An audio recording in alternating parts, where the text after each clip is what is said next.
The first time you hear metal screaming through a quiet cul-de-sac, it does something to you. It gets under your skin, shakes up the whole rhythm of your day, makes you realize something big is about to go down. That's what happened the morning they finished installing my wall, the last steel panel dropping into place with a sound like a judge's gavel and casting this ridiculous, towering shadow straight across Karen Fitzgerald's perfect yard. You ever seen a person lose their mind in real time? Because that's what I saw when she came flying out her door. Gardening shears still in hand, jaw locked, and found herself nose to nose with 10 feet of wrought iron, where there used to be sunshine in her view of my property. I'd say it was poetic justice, but the truth is it was just a long time coming. Let me back up a sec and give you the whole picture, because you need to know just how bad things got before anyone in Cedar Ridge Estates thought to fight back. I'm David Garrison. I moved here 3 years ago, drawn in by old-growth trees, quiet streets, the kind of place you imagine raising a family, maybe getting to know your neighbors over the back fence. First thing I did after the boxes were unpacked was plant a laurel hedge right along the line between my place and Karen's. It was beautiful, thick, and lush, something to take pride in after grinding away at the accounting office all week. For a while, it was exactly what I'd hoped for, a little slice of privacy and peace. But that all died the day Karen got herself elected vice president of the HOA. Now, I don't know how it is everywhere, but in Cedar Ridge, the vice president is less a title and more a badge for people who want to boss you around without ever actually helping. Karen was the worst kind: clipboard in one hand, a ruler in the other, color-coded spreadsheets of violations on her iPad. 1 week after her victory there, it was in my mailbox. A notice that my hedge violated the visual flow of the community. No specifics, just that my living, breathing privacy screen had disrupted Karen's idea of aesthetic harmony. You ever get a letter so absurd you have to laugh out loud? That was me right up until the second one showed up, and the third. I started showing up at HOA meetings armed with photos of other hedges in the neighborhood, every argument ready. Karen would answer with vague lines about community standards, and the rest of the board just sat there like mannequins. They'd all look anywhere but at me, and I could tell they were either scared of her or just didn't want to get involved. I told myself she'd move on, pick a new target for her reign of terror. That was a mistake. Came home from a business trip to what can only be described as a massacre. Half my hedge gone. Not trimmed, not pruned, just hacked right down the middle. Jagged branches sticking out roots exposed all the privacy I'd spent years growing torn away. The side facing Karen's house was cut clean off, and for the first time I could see right into her kitchen window. My hands were shaking so bad I almost dropped my phone taking pictures. Filed a police report, but you know how that goes, no proof, no action. Probably just a misunderstanding, the officer said, and that was that. At the next HOA meeting, I laid out my photos, my little speech, the whole 9 yards. Karen sat there at the head of the table, lips pursed in this smirk that just screamed, "I win." She didn't even bother to deny it, just announced the board had approved a landscaping intervention because my hedge was encroaching on community property. I said as calm as I could manage that the hedge was entirely on my land. Karen's smile got wider. Property harmony comes before personal taste, Mr. Garrison.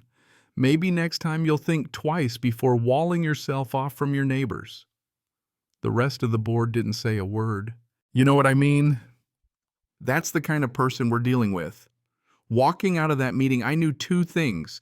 The system was rigged, and Karen had just made herself a problem she wasn't ready for. I dove into research, lawyers' property law, the HOA covenants. I had them memorized backward and forward. It was equal parts frustrating and illuminating because while Karen had definitely crossed some lines, actually holding her accountable would be a nightmare of paperwork and legal fees. But I found something else, loopholes she hadn't bothered to close. The rules said hedges couldn't be over 8 feet. Fences, though, if they were decorative iron or steel and installed for security, could go up to 10 feet. Once built, the HOA couldn't force their removal without a fight. So I got to work, called up Fortress Fencing, a commercial outfit that did prisons and courthouses, not backyard patios. The owner, Bill, cracked up when he heard my story. His own sister was at war with her HOA. He even knocked a chunk off my bill out of pure spite for the breed. We put together plans for 10 feet of powder-coated steel decorative scrollwork at the top, 4-foot deep, concrete footings every inch exactly by the book. My lawyer double-checked the permits. The city greenlit it. I scheduled installation for a 3-day weekend, knowing Karen would be home. Yeah, it was petty. I wanted her to see every bolt go in. Saturday morning trucks start rolling in flatbeds, cranes, concrete mixers, you name it. I set myself up in a lawn chair on my driveway, cold drink in hand, pretending to supervise. Karen popped out onto her porch in a bathrobe, hair-wrapped, clutching her coffee. When she saw the crew marking the line with spray paint, her expression went from confused to downright murderous. She stormed over, slippers slapping the sidewalk. "What do you think you're doing?" she barked. I took a long sip before answering. "Just putting up a security fence, Karen. Permitted, HOA approved. Wouldn't want to break any rules, right?" She actually sputtered, "No kidding, just like a cartoon." "You can't do this. I'll call the police." "Please do," I said. "I've got all my paperwork right here." Not 20 minutes later, here comes the same officer who blew off my hedge complaint. I handed him every permit, every bylaw. He glanced at Karen, still mid-rant, then back at me, said, "Looks legal to me. Just keep it quiet on Sunday, okay?" He left, grinning. I almost wanted to thank him. The crew got to work. Posts first, giant steel beams, concrete poured deep. Then the panels 8 feet wide, hoisted up with a crane. By Saturday night, half the wall was done. Karen spent the day pacing her porch, making frantic phone calls, shooting daggers my way. By Sunday, she'd rallied other board members to stand in her yard, whispering and staring. But by sundown, the wall was up, every bolt gleaming, every scroll perfectly aligned. You could feel the shift immediately. No more green hedge, just a sheer wall of black steel. Karen's rose garden was in shade for half the day, her bedroom window now opened onto cold metal. The next night, the HOA called an emergency meeting. The place was packed. Neighbors I'd never seen showed up, everyone buzzing. Karen presided with a fury I'd never witnessed, waving photos of the wall, calling it an abomination and a dangerous precedent. I stood up, showed my permits, my lawyer's letters, the bylaws. "Everything about this is legal," I said. "If you don't like it, maybe next time don't destroy your neighbor's property." You could feel the whole room shift. Other people started speaking up. Tom griping about his bird feeder fines, Sarah Lynn about her kids' chalk drawings, Miguel about his holiday lights.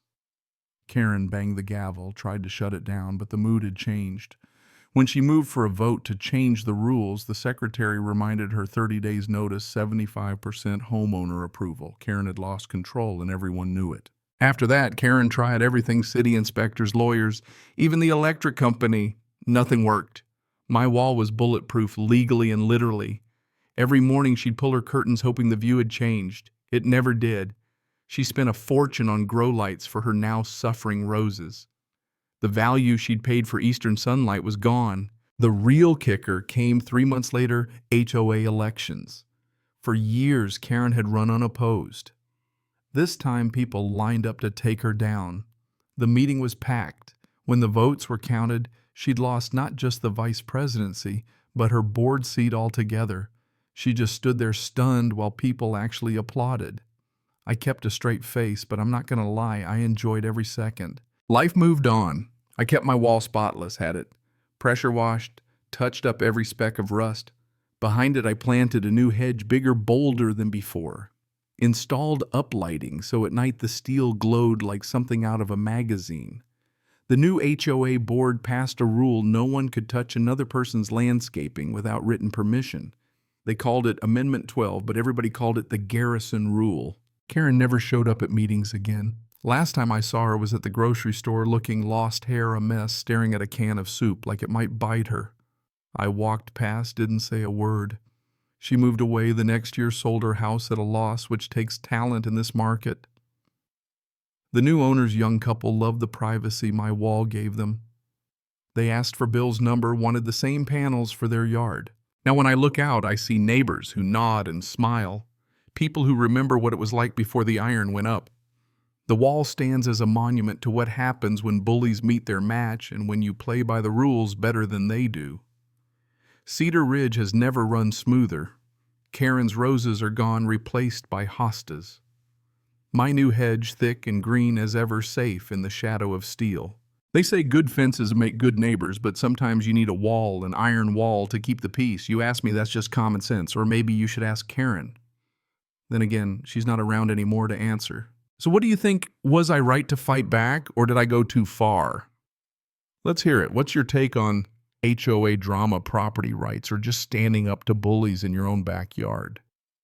Drop your thoughts below because this story's ending is up for debate.